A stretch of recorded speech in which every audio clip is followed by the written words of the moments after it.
So hi, welcome to the Noise Podcast. I'm Shane. I'm Glory. And we're here with Preston Bryant.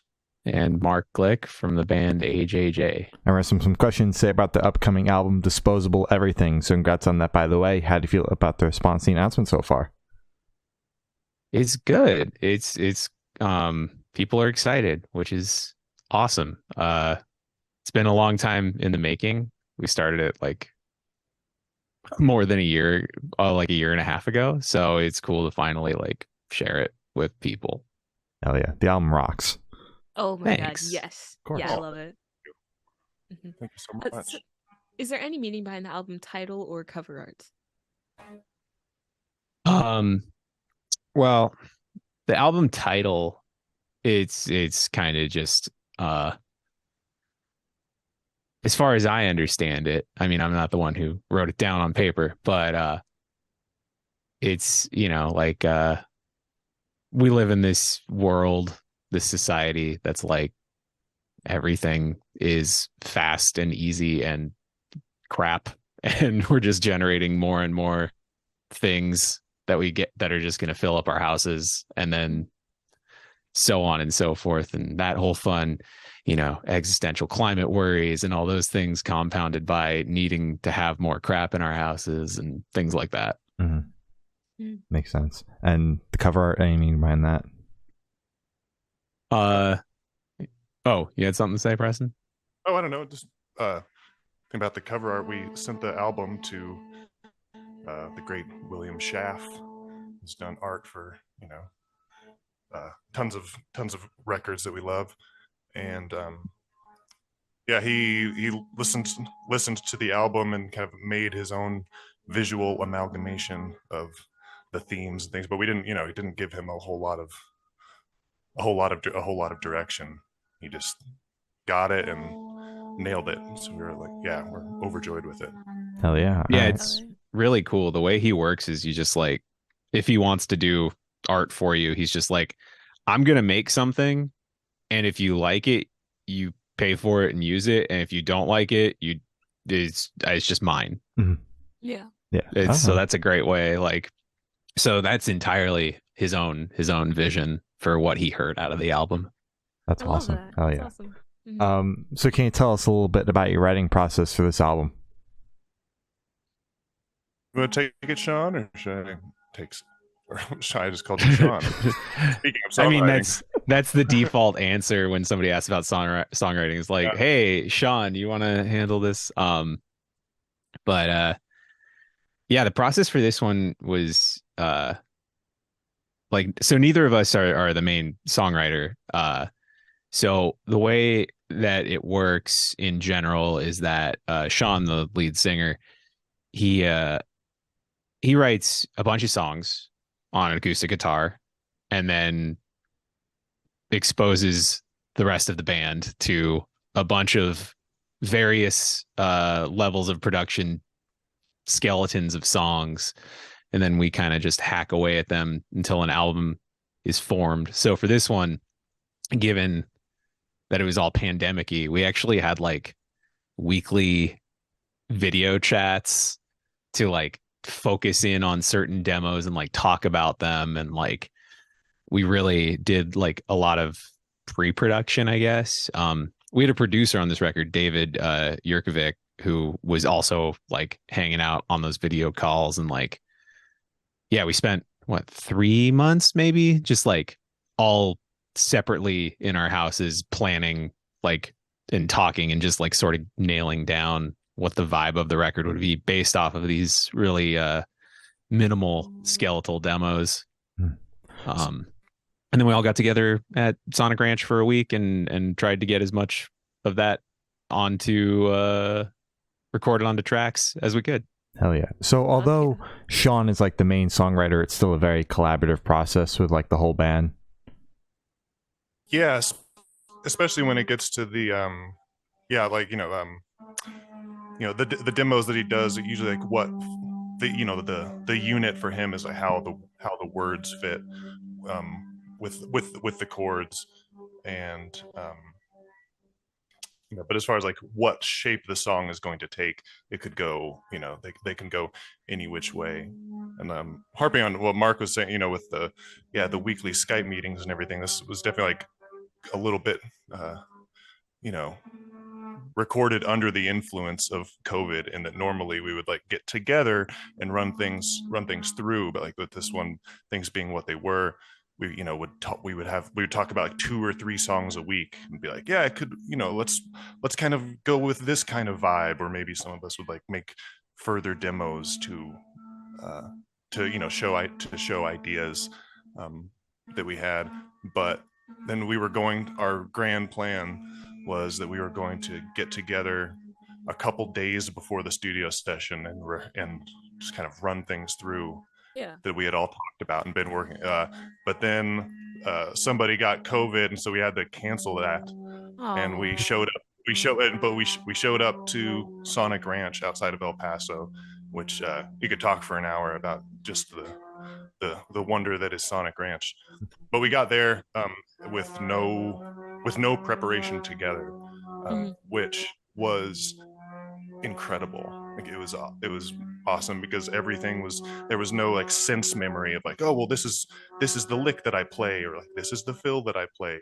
It was all very liquid, like right up until the point, and everyone was kind of like holding on because we didn't, we were because we didn't know it really well. Yeah. And I think that with albums, there's so many things that go into, as your listeners know, there are so many different things that go into making an album happen, and that you can't really plan. And so like that was one of those things, like, yeah, let's not practice, let's just talk and think about it.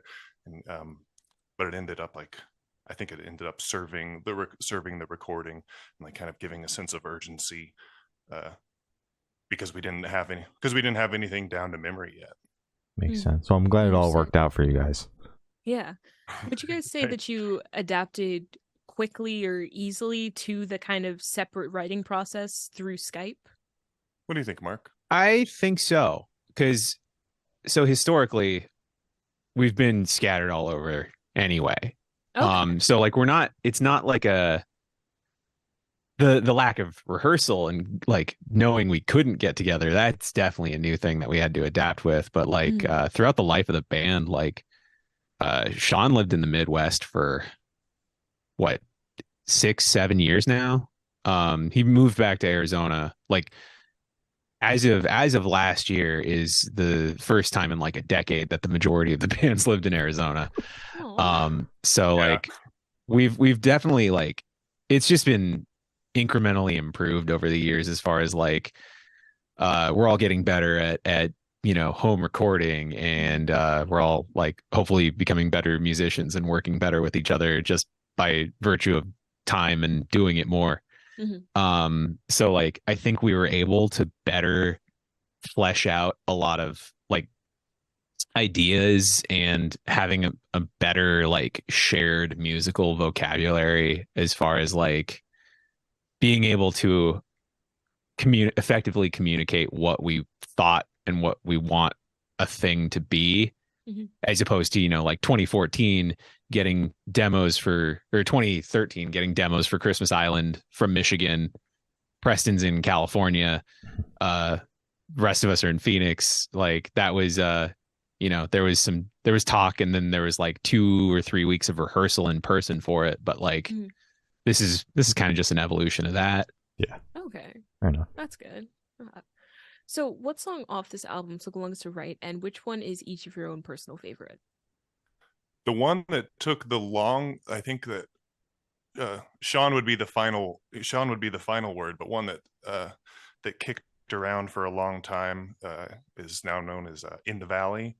It's the last song on the album, and that song we'd kind of like we had run circles around it. Like a version had been recorded during the sessions of the last album, Good Luck Everybody, and we were trying it all different ways and didn't know that was kind of like the bear to chase down.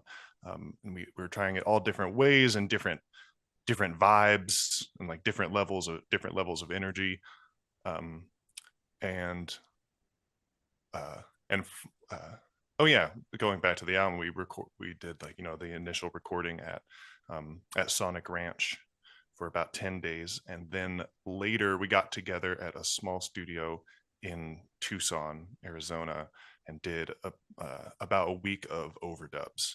So we had a little bit of time to like sit with the things and like, further Yeah. further mull things over, and like, and also like add all the, add those little touches together, which was really nice. But that song in the Valley, it only finally came together figuring out how it was going to go at those overdub sessions. We realized everything we had done at Sonic Ranch, like just none of it worked for that song. So we were like, all right, like, yeah, we don't have anything.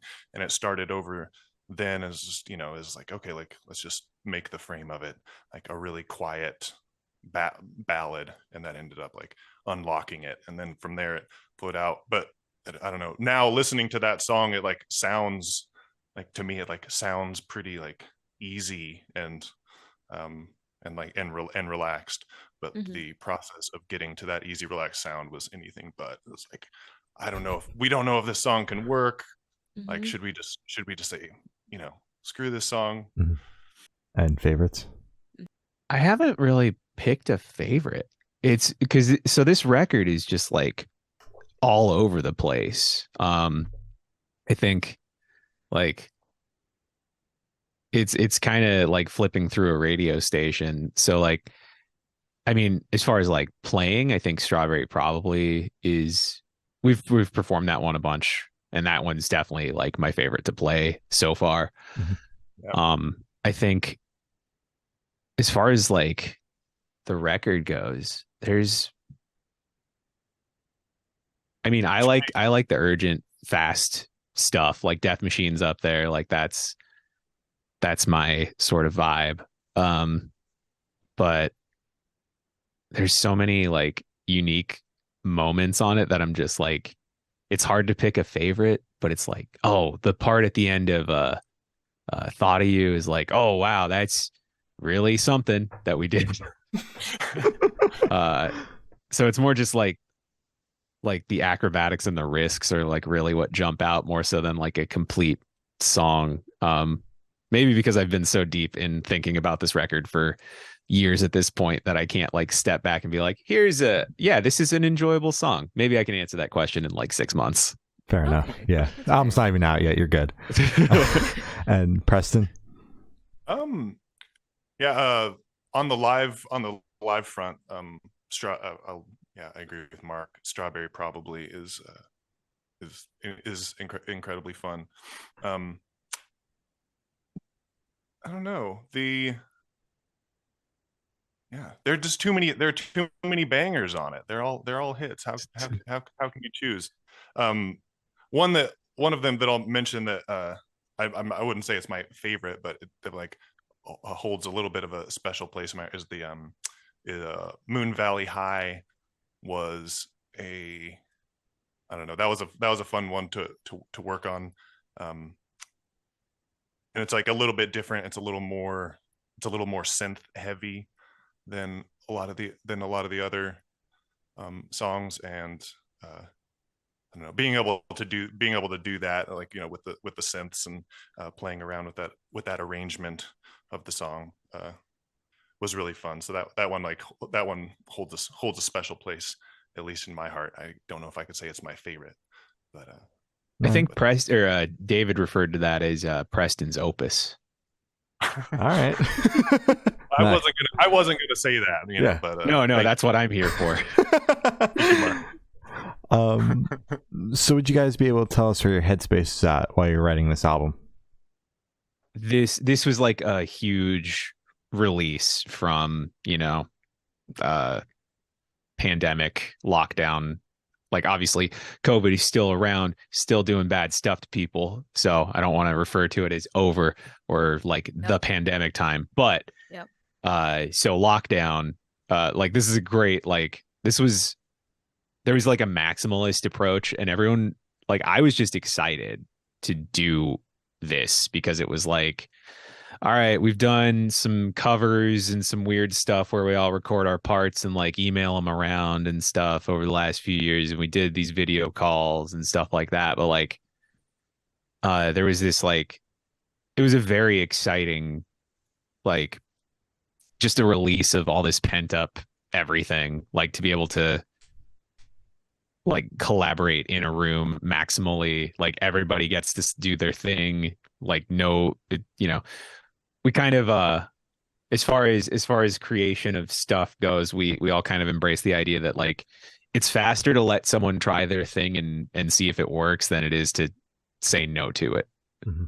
So like everyone was just like, what if this? And then everyone supported everybody else going like, what if that? No, not that. Okay. Oh. That's great. Yeah. So it was good. I mean, like, obviously really shitty time period, but I'm glad that like you weren't like feeling that while making the record. Like you were kind of in a good spot while kind of doing it all. When we were making the record, when it came to it was leading up to it, I think there was like a lot of like being pent up and, you know, not being able to do things as a band. Making the record, like when we got, you know, our practices got canceled. You know, I was I was living in the Bay Area at the time. I was like preparing to move back to Arizona. My flights got canceled. I ended up having to drive at the last minute, like that, making that 16-hour drive. Oh my God. Down to Tucson, not knowing that I was going to have to. And then like we finally got there to El Paso, and it was just a dream. Like to be like out in the middle of a beautiful pecan farm with like, you know, with like all these, with our bandmates who like, we really love each other a lot. And like getting to hang out in a pecan farm with, you know, with David J, like holding it down and like, you know, recording it and everything. Like it was the release was huge. And I think like also probably like played into it. Like if it was a little more of normal times, it probably, you know, it would have been different. So the release of it was just like, oh my God, like this is amazing. Like we get to be out here for a week in this pecan farm, and we're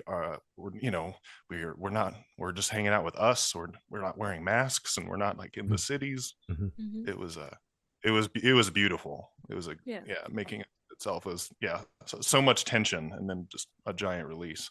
That's awesome. I don't want to undercut the record itself though, because everything does fucking suck. And all the songs are fucking bummers. I was gonna say, I was like, you guys wrote like this fucking sad album, and you're sitting here like, it was a great time, man. Like, it was so much fun. Yeah, no, I mean, it was, you know, this is like, we were all just kind of like, we were flourishing because, or flourish, I don't know if that's the word that I mean to use, but we'll catch that later, I guess. Right. But you know, we were all like, this is the thing we do, so we're gonna love this. Mm-hmm. But you know, I don't want to like necessarily like, it's a record about how like the world has shifted, and you know, everything is like, good luck everybody kind of felt like, in hindsight, was kind of like a warning for what followed it. Mm-hmm. And this record is kind of feels like, well, how do we pick up the pieces from all that shit?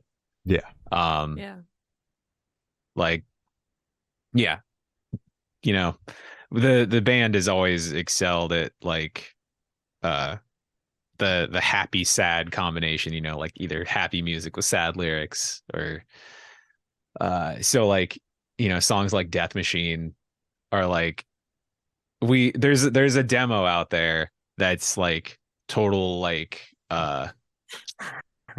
what was it supposed to be, like the Wonders? Pioneers. And that thing you do, that we did it in like that style of like, oh, let's try these lyrics with like some very poppy like guitar rock sort of stuff. So you know, like, it's we tried everything, and some of the things fit the mood a little bit better, Death Machine had to be a little more on the nose. And yeah, just like we just try to serve the song the best it can be. And if the songs are all bummers, we can't have a record that's just all sad sounding things. Yeah. For sure. Because that's just not who we are as people. Like we can't do that. Yeah, makes sense. So this one should be super, super quick off the top of your heads. I want you guys to describe this album for new listeners in 3 words. 3 words each, no more, no less, 6 total. 6 combined words from both of us. It could be 3 separate, but just Okay. 6 total. Yeah. Yeah. So You don't have 3 to like form a sentence. Yeah, 3 and 3 doesn't have to make a sentence though. Okay. Because I was gonna say we've been in a band for a long time, but I don't think we're at that level of bond yet. Yeah. Hey, maybe. A couple more years, and we'll be Yeah. there. Decomposing. Okay. Oh, are we going back and forth? I don't know. This is Okay. this is free. This is free jazz, baby. Well, I got my 3. Yeah. Dystopian multidimensional radio. Nice. Damn, that's beautiful. That's poetry right there. Hell yeah.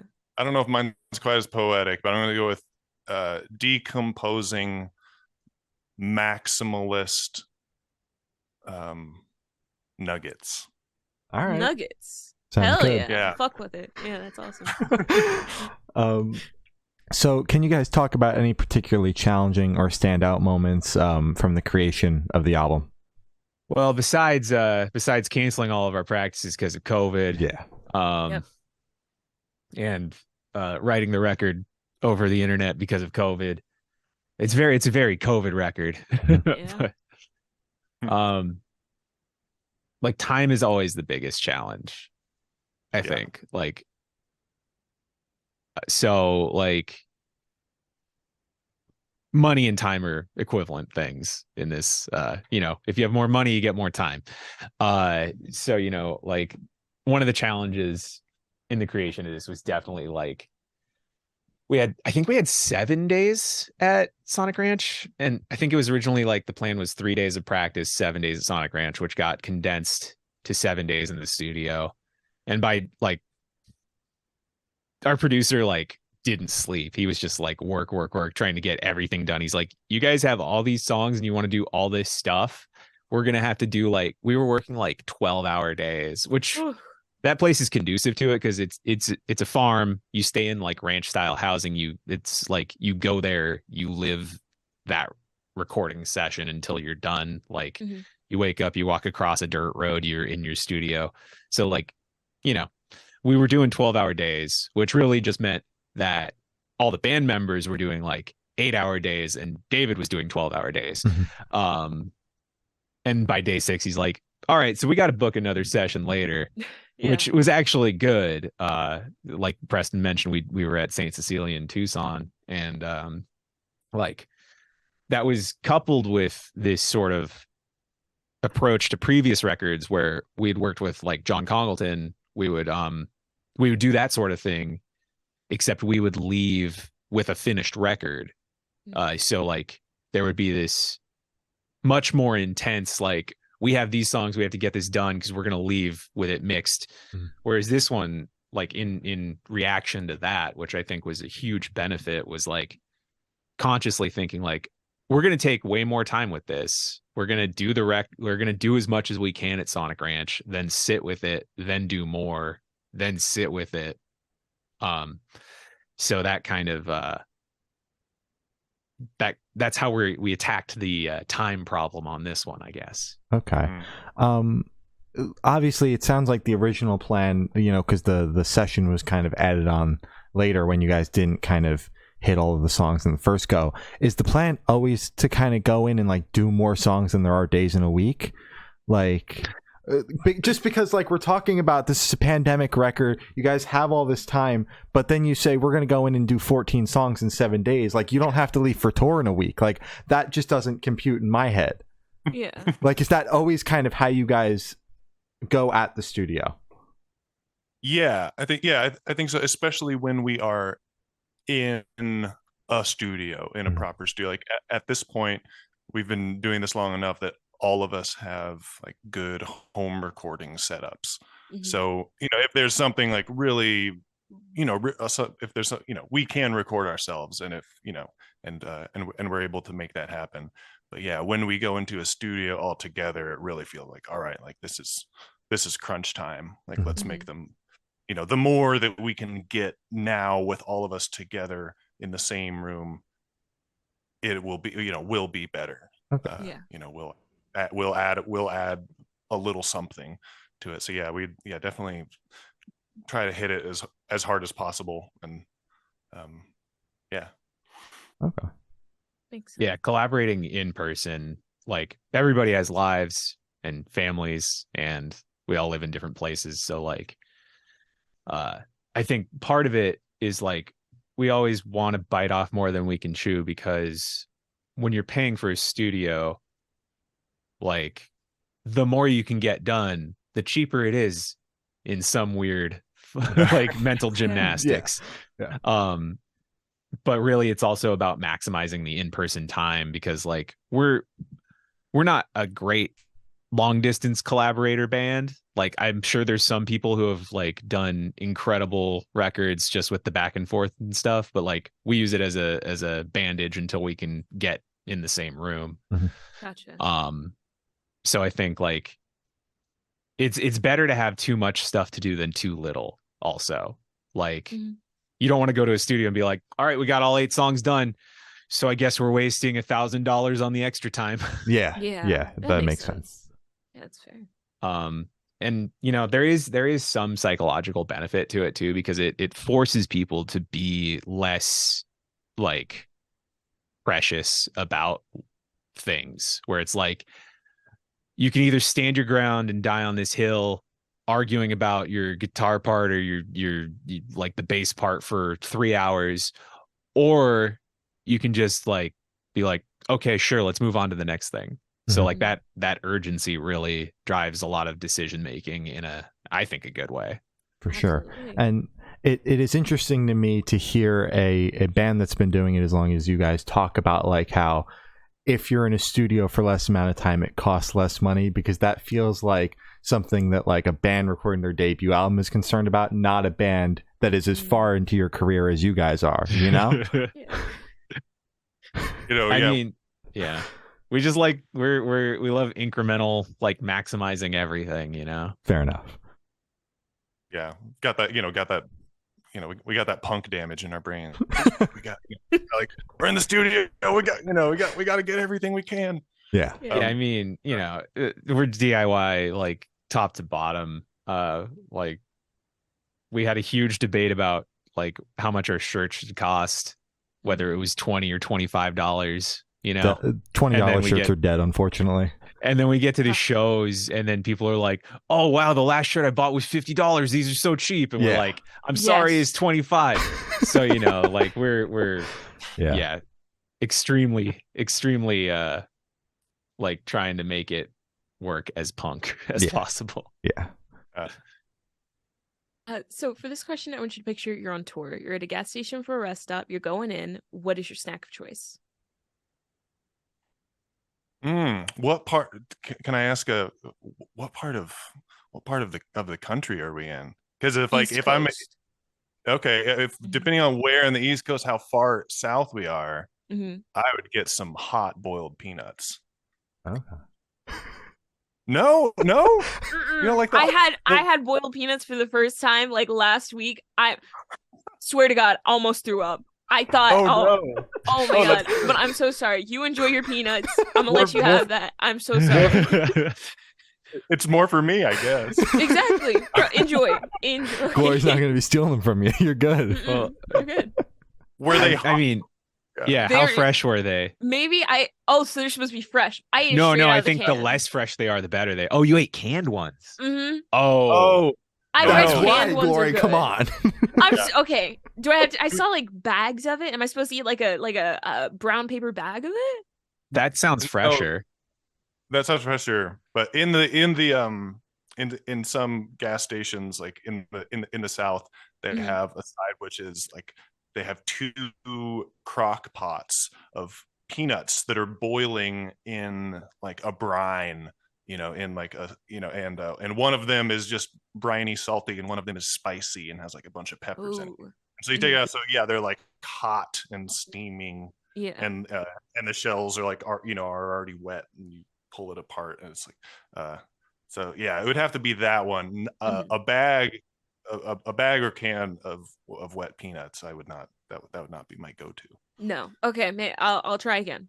If you're in a gas station in Alabama and someone behind a counter scoops hot peanuts out of a bowl for you, then if you don't like them, then you really don't like them. That's fair. Okay. So I'm sorry for my judgment. I will try again and report back. Yeah, you gotta get the authentic boiled peanut experience where you're like, this might give me food poisoning, but it's gonna taste good. It's gonna be great. Fair enough. Yeah. And you, Mark? So yeah, gas station. So there's two people inside of me at a gas station, where one is I play a game called Healthy Gas Station, where I try to find the only thing that will be good for me, which is usually like a single banana. Yeah. But then the other person is what new candy exists in this world. And I really love touring and seeing like, oh shit, they made Starburst Nerds now. Okay, cool, give me those, or something like that. Like yeah, I'll get the weirdest. I gotta try all the weird snacks. Just any, like, the weirdest cross-branded anything. Yeah, fair enough. I feel like if you get both a banana and like a candy, it kind of cancels each other out. So I feel like totally. Yeah. So I think you're fine. You're good. Okay. Yeah, It's still healthy if the banana covers for the candy. Especially if you eat it after. Yeah. It cleanses it. Yeah. No one will know. Yeah. No one will know. Yeah. So for the last couple questions, we're going to shift completely away from music and go straight to death row. Boom. So if you're on death row, what would your last meal be with a drink? So banana and candy. No. That's a meal of a champion. Yeah. Flamin' Hot Cheetos. No. Oh, well, this is actually this was a harder question. I recently found out I shouldn't be having gluten. So if I'm gonna die, if I'm gonna get executed anyway, I'm gonna eat a whole pizza, a cinnamon roll, and a cake. Fuck yeah. Oh my god. Going all and then out. you're just gonna drink gluten. I don't know. Yeah.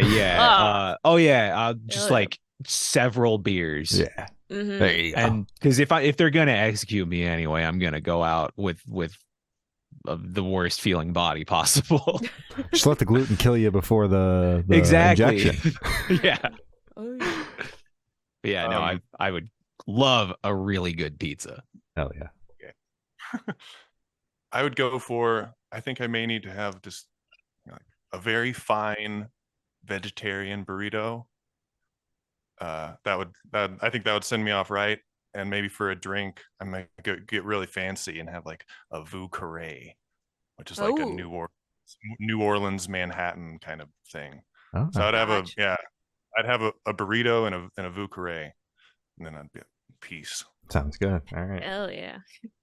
That's a classy way to go. It really is. I mean, it's your last meal. You either go all out or, with class. Yeah. Mm-hmm. Yeah, I feel like I need to change my answer now because I'm just like, give me pizza, give me You're chicken going out tenders. happy, Yeah. Yeah, you're indulging. That's cool. Yeah. I have the luxury of eating pizza. On a regular. Now you're just rubbing it in. There you go. Yeah. Yeah, you're going. That's out. true.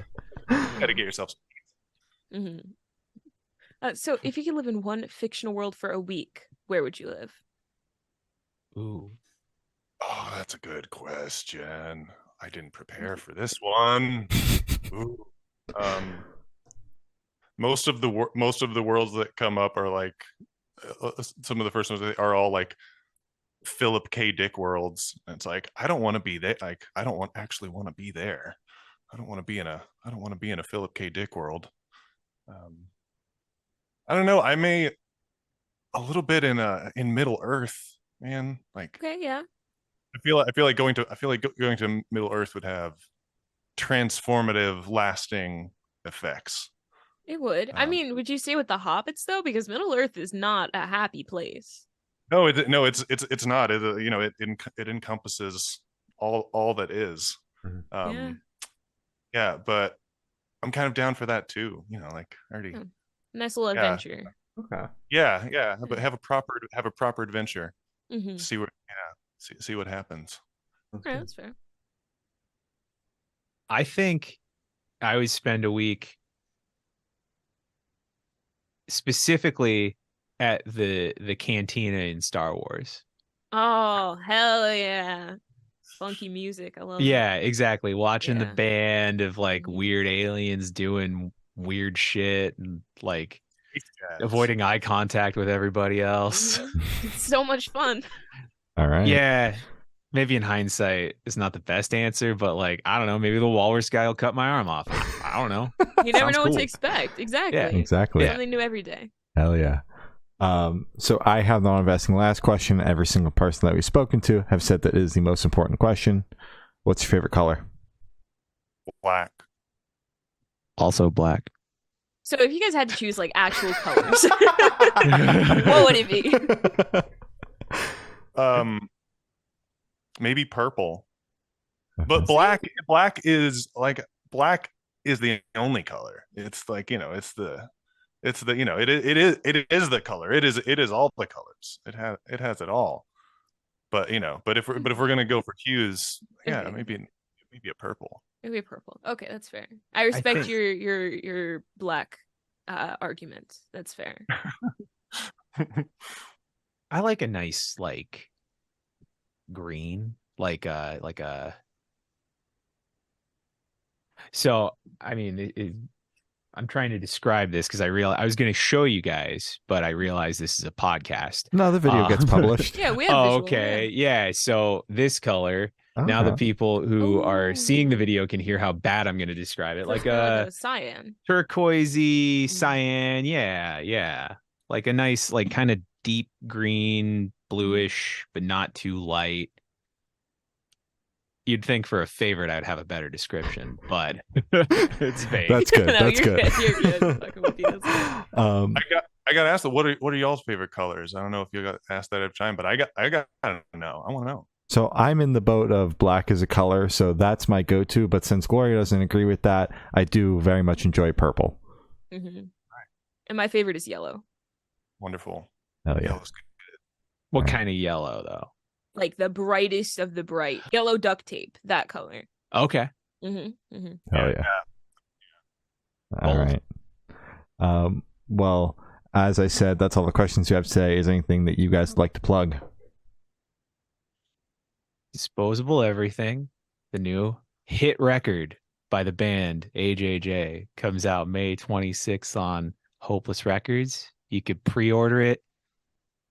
If you Google those words, you can find out where to pre-order it.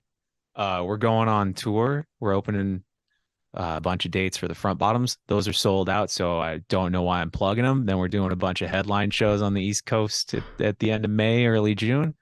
And then we'll have more things to say about more shows because we're booking more shows. Fuck yeah. All right. Well, thank you for silence, guys. It's been Preston and Mark from AJJ, and we have been the Good Noise Podcast.